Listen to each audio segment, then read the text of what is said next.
Assalamualaikum warahmatullahi wabarakatuh. Perkenalkan, saya Zikra Maulida Yasmin dengan NIM 15022220193. Pada kesempatan ini, saya akan menyampaikan pemahaman saya mengenai semiotika. Semiotika berasal dari bahasa Yunani yaitu semeion, yang berarti tanda. Semiotika adalah sebuah disiplin ilmu dan metode analisis yang digunakan untuk mengkaji tanda-tanda yang terdapat pada suatu objek untuk mengetahui makna dari objek itu sendiri. Ilmu ini sangat berkaitan dengan teks, bahasa, dan makna. Terdapat 3 filsuf yang mengemukakan pendapatnya mengenai semiotika ini. Yang pertama ada Ferdinand de Saussure. Menurut beliau, tanda bahasa selalu mempunyai 2 segi, yaitu signifian atau penanda dan signify atau pertanda. Contohnya, ketika seseorang mengucapkan kata batu dengan nada mengumpat, maka hal itu merupakan tanda kekesalan. Di sini, kata batu merupakan signifian, sedangkan nada mengumpat merupakan signify.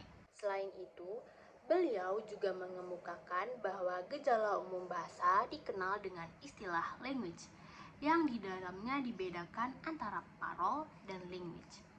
Language merupakan suatu sistem abstrak dari bahasa yang terdiri dari aturan-aturan dan konversi-konversi yang mengatur penggunaan bahasa itu sendiri.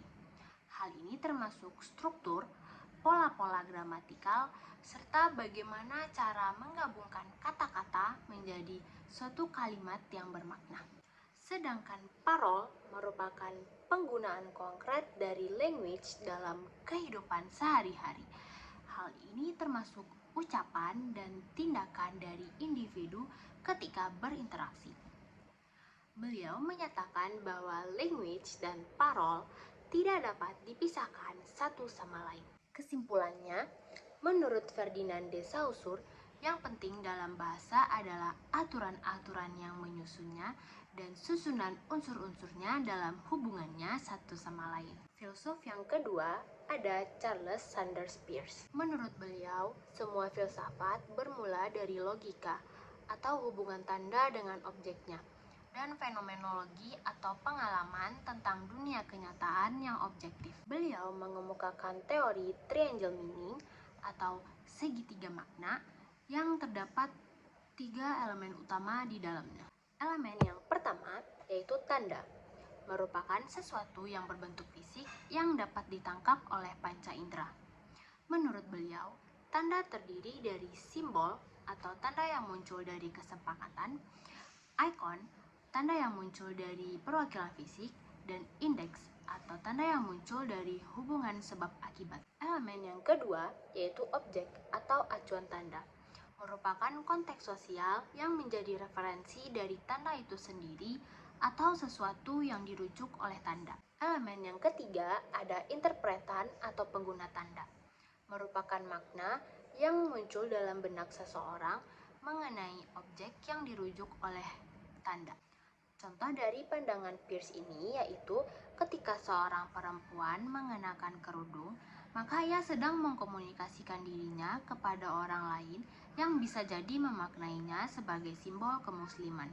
Filsuf yang ketiga yaitu Michel Foucault. Beliau memfokuskan perhatian pada masalah kuasa pada penggunaan bahasa. Menurut beliau, kekuasaan tidak dipahami sebagai suatu hubungan kepemilikan, namun bersifat produktif dan tidak kelihatan. Beliau membahas bahasa sebagai sistem pemikiran dan gagasan dalam wacana. Menurut beliau, wacana adalah satu-satunya bagi kita untuk memahami realitas dunia.